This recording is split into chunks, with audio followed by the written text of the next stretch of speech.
YouTubers, this here's the very first video that I've ever done, so we're going to go ahead and do a game review, and I'm going to do it over a video game series that is one of my favorite series that has been released as of yet, and that is the Assassin's Creed series. So the very first game I'm going to cover is the very first Assassin's Creed. This game originally got released for the PS3. It's now branched into the Xbox 360. Don't exactly know when that happened because I didn't really care to look. I don't got one. But it is definitely a game to get. The main plot of this game focuses around a guy called Desmond Miles. He's been taken captive by this guy called Abstergo Industries, this company called Abstergo Industries or something, by this old dude that kind of reminds you of that creepy dude from Human Centipede. If you ever see that movie, by the way, if you haven't, don't watch it. But he's been taken captive by this industry, and they're making him relive the memories of his ancestor through this machine called the Animus. You kind of learn about how that happens in the game. I'm not going to really give too many spoilers on that. But as you go and you relive your ancestors' memories, you relive the memories of a man called Altair ibn Labahad, which is way back in the Holy Land. You know, Jerusalem, Damascus, Acre, you know, all that stuff. Way back when. In this game, you know, you live as him. You start as this high-ranking assassin. One of the biggest badasses you'll ever see. And he goes wrong, gets a little overly cocky, as most high-ranking guys do, and ends up getting his rank stripped from him from his boss. So now he's back at square one. His boss has told him to redeem himself. He has to go and kill a bunch of guys. Go figure, right? So that's pretty much, in a nutshell, what the game is about. As it goes, though, you know, things don't always seem as they seem, and it normally gets kind of hairy at the end. I'm not going to give too many spoilers, that's why I'm being really super cryptic. But I'm going to jump right into the gameplay. Gameplay in this game is very straightforward, you know. For when it was released, it was actually pretty cool back then, you know. The wrist blade thing, the hidden blade right in the wrist, boom, bam, that was the coolest thing I ever saw whenever I first got this game. I loved that. Basically, the whole game kind of reminds you of Metal Gear Solid in a way, except way back when. No guns, none of that. It's all swords and daggers and knives and whatnot like that. So you don't really got the usefulness of a gun. So you have to get up close and personal with these guys. You got to make sure they don't see you. You got to stab them. You know, in the gameplay, you got 3 different ways to find your targets, which is basically you either interrogate them, which basically means beat the holy shit out of them until they tell you what they want.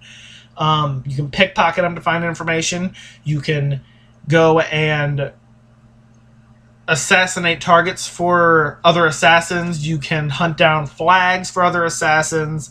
And on top of that, you can eavesdrop. All these things help you find your target. And you go to the bureau, and you talk to the bureau leader, and he tells you can go and kill this guy.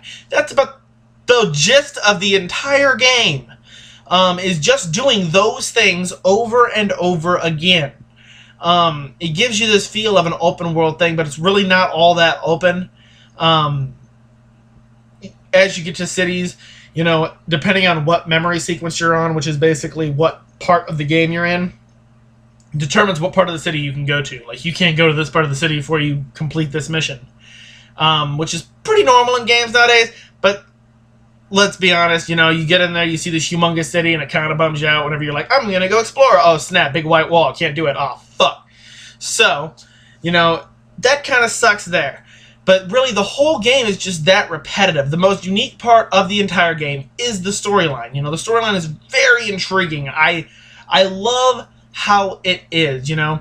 It's all, it has plot twists, it has drama, voice acting is great. One of my favorite voice actors plays the role of Desmond Miles, which is Nolan North.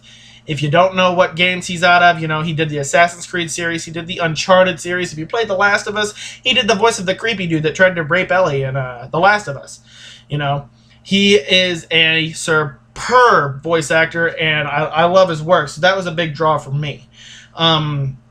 But in this game, you know, you basically got to go around. You got to sneak into crowds, blend into the crowd, and sneak on in and kill your target without being spotted. Of course, after you kill your target, you run like a bat out of hell, otherwise you're going to die.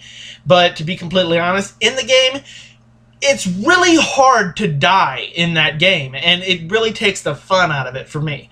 You know, it's all focused around a one move action. That's pretty much it. You know, if you sit there and you hold your guard with your sword, guy swings on you and you hit the button at the right time, you'll cut down like an army of 20 guys without even trying. I mean, as long as you're good at timing, it takes no skill whatsoever to wipe out 20 men at a time in this game. It's ridiculously easy for that. You know, the hardest boss fight that you might come across is the final dude, before you face the other final dude. I'm trying to be cryptic so I don't give any spoilers away for those of you who haven't played. But I mean, even that's not particularly hard. So, I mean, the fighting is very simplistic. It's very easy to get away. You know, for its time, it was very good, but as of right now, you know, it's all right. I mean, in my mind, the storyline is amazing. Love it. Voice acting, amazing. Love it. You get to find out more about Desmond throughout the game. You get to see how he can, like, see creepy blood on the walls and crap. That which, by the way, was really, really cool. But, I mean, in it itself, it's not exactly the best game. You know, I've played it over and over again. It is great. If you can power through the gameplay to get to the storyline, it's great. In terms of gameplay, I would give this game a solid about 3.5, maybe 4 stars. You know, I'd give it about a 4 out of 5, you know, to be completely honest. Storyline, though, I mean, I would honestly give it a 5 out of 5. The storyline is superb. I love how they set it up, and it makes perfect sense. It doesn't leave you hanging on anything except for the cliffhanger at the end, which I'm not going to spoil. All in all, though, this game is definitely worth the price that it was whenever it first came out, and it's still worth the price that it is now in stores. So all in all, I would rank this game straight up a 4 out of 5. Straight up. So, if y'all like my videos, that was my review on the Assassin's Creed. I'm going to have more videos to come. If you like it, please subscribe down below. If you don't, well, then, I mean, don't subscribe. But thanks for watching anyway. Thanks for listening to me ramble.